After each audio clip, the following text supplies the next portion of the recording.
Hello friends, नई video में आपका पुनः स्वागत है। आज हम हिंदी व्याकरण के अंतर्गत समास का अध्ययन करेंगे।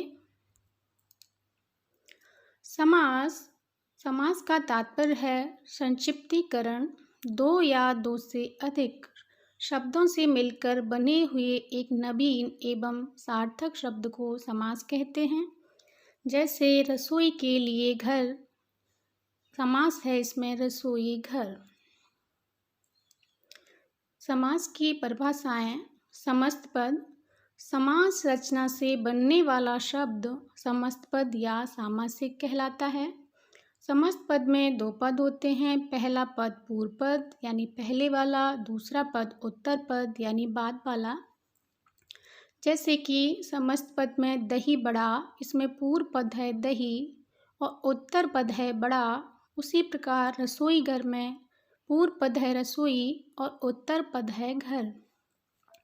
समास विग्रह, सामासिक शब्दों के बीच के संबंध को स्पष्ट करना समास विग्रह कहलाता है। जैसे राजपुत्र, राजा का पुत्र।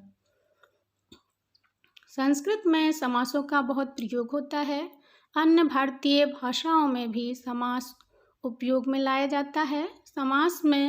समास के बारे में संस्कृत में एक सूक्ति प्रसिद्ध है। द्वंद्वो दिगु अपि चाहम मद्गेहे नित्यम अव्ययीभाव तत्पुरुष कर्मधारय येनाहं स्याम बहुव्रीहि। इससे हमें समास के नामों का बोध होता है। समास के भेद। पहला है अव्ययीभाव समास, दूसरा है तत्पुरुष समास, तीसरा द्वंद्व समास, चौथा द्विगु समास, कर्मधारय समास और अंतिम है बहुव्रीहि समास। समास के भेदों को हम शॉर्ट ट्रिक के माध्यम से भी याद कर सकते हैं। जैसे अब के तो दे दो, आ से अव्ययीभाव, बा से बहुव्रीहि, के से कर्मधारय, तो से तत्पुरुष, दे से द्वंद्व, दो से द्विगु। पहला है अव्ययीभाव। अव्यय का अर्थ होता है, अव्ययीभाव समास का अर्थ होता है अव्यय हो जाना। अब अव्यय क्या होता है हम पिछली वीडियो में भी बता चुके हैं आपको।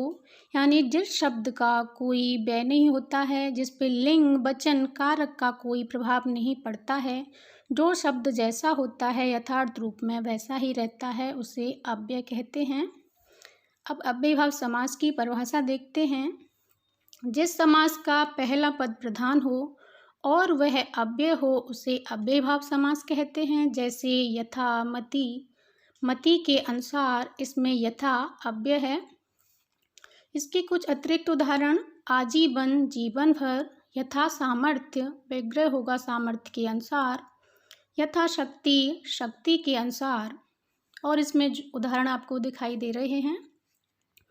इसमें जो इम्पोर्टेंट बात है याद रखने की वो है कि इस समास में शब्द की पुनरावृत्ति होती है, अर्थात एक ही शब्द दो बार भी आता है। जैसे गली गली, अर्थात प्रत्येक गली। दूसरा है जिस पद में उपसर्ग लगा हो वहाँ अधिकांशतः अव्ययीभाव समास होता है। जैसे कि आपको दिखाई दे रहा है प्रतिदिन, इसमें प्रति उपसर्ग है, बेशक में बे, निडर में नी, निस्संदेह में निस उपसर्ग, प्रतिवर्ष में प्रति। अगला है तत्पुरुष समास। तत्पुरुष समास जिस समास का उत्तर पद प्रधान हो और पूर्व पद गौण हो उसे तत्पुरुष समास कहते हैं। जैसे तुलसीदास कृत, तुलसी द्वारा कृत या रचित। ज्ञातव्य यानी जानने योग्य बात जो है, विग्रह में जो कारक प्रकट हो उसी कारक वाला वह समास होता है। विभक्तियों के नाम के अनुसार तत्पुरुष समास के 6 भेद होते हैं। कर्म तत्पुरुष, करण तत्पुरुष, संप्रदान तत्पुरुष, अपादान तत्पुरुष, संबंध तत्पुरुष, अधिकरण तत्पुरुष। जैसे कि उदाहरण के माध्यम से समझते हैं। ग्रह कट यानी ग्रह को काटने वाला, तो इसमें जो हमें कारक चिन्ह दिखाई दे रहा है को चिन्ह होता है कर्म कारक का, तो यहाँ तत्पुरुष कर्म तत्पुरुष समास होगा। दूसरा मन चाहा, मन से चाहा, तो यहाँ से चिन्ह है करण तत्पुरुष समास का। रसोई घर, रसोई के लिए घर, के लिए कारक चिन्ह संप्रदान कारक में प्रयुक्त होता है, तो यहाँ संप्रदान तत्पुरुष समास होगा। देश निकाला, देश से निकाला। अब यहाँ ध्यान देने वाली जो बात है कि से चिन्ह हमारा करण में भी आया है और अपादान तत्पुरुष में भी है। तो जो अपादान में जो से चिन्ह आता है वो अलग होने के अर्थ में प्रयुक्त होता है, जैसे कि देश निकाला, यानी किसी व्यक्ति को देश से पृथक कर दिया गया है। अगला है संबंध, गंगा जल, यानी गंगा का जल। संबंध के जो कारक चिन्ह के चिन्ह होते हैं का, की, के, तो इसमें होगा संबंध तत्पुरुष। नगर बास, नगर में बास, तो ये में पे पर जो चिन्ह होते हैं अधिकरण कारक में होते हैं, तो यहाँ होगा अधिकरण तत्पुरुष समास। यानी जो चिन्ह जिस चिन्ह का लोप होता है उसमें वही समास होता है। अगला है कर्मधारय समास। जिस समास का उत्तर पद प्रधान हो और पूर्व पद व उत्तर पद में विशेषण विशेष अथवा उपमान उपमेय का संबंध हो वह कर्मधारय समास कहलाता है। इसमें पहला जो पद होता है दूसरे की विशेषता बतलाता है, जैसे कि चंद्रमुख, चंद्र जैसा मुख। कमल नयन, यानी नेत्र कैसे हैं हमारे कमल के समान हैं। देहलता, देह रूपी लता। दही बड़ा, यानी बड़ा कैसा है दही में डूबा हुआ। नील कमल, नीला कमल, यानी कमल कैसा है हमारा नीला, तो पहला पद दूसरे की विशेषता बतला रहा है। पीतांबर, पीला है वस्त्र। सज्जन, यानी अच्छा है व्यक्ति। नरसिंह, नरों में सिंह के समान। द्विगु समास। जिस समास का पूर्व पद संख्यावाचक विशेषण हो उसे द्विगु समास कहते हैं। इससे समूह अथवा समाहार का बोध होता है, जैसे त्रिलोक, तीनों लोकों का समाहार। चौमासा, 4 मासों का समाहार। नवग्रह, 9 ग्रहों का समूह। दोपहर, 2 पहरों का समूह। नवरात्र, 9 रात्रियों का समूह। शताब्दी, 100 वर्षों का समूह। अठन्नी, 8 आनों का समूह। त्र्यंबकेश्वर, 3 लोकों का ईश्वर। अब यदि पूछा जाता है कि द्विगु समास में कौन सा समास होगा, तो द्विगु समास में द्विगु समास ही होता है। इसका विग्रह होता है 2 गायों का समूह। अब है द्वंद्व समास। जिस समास के दोनों पद प्रधान होते हैं तथा विग्रह करने पर और अथवा या एवं लगता है वह द्वंद्व समास कहलाता है।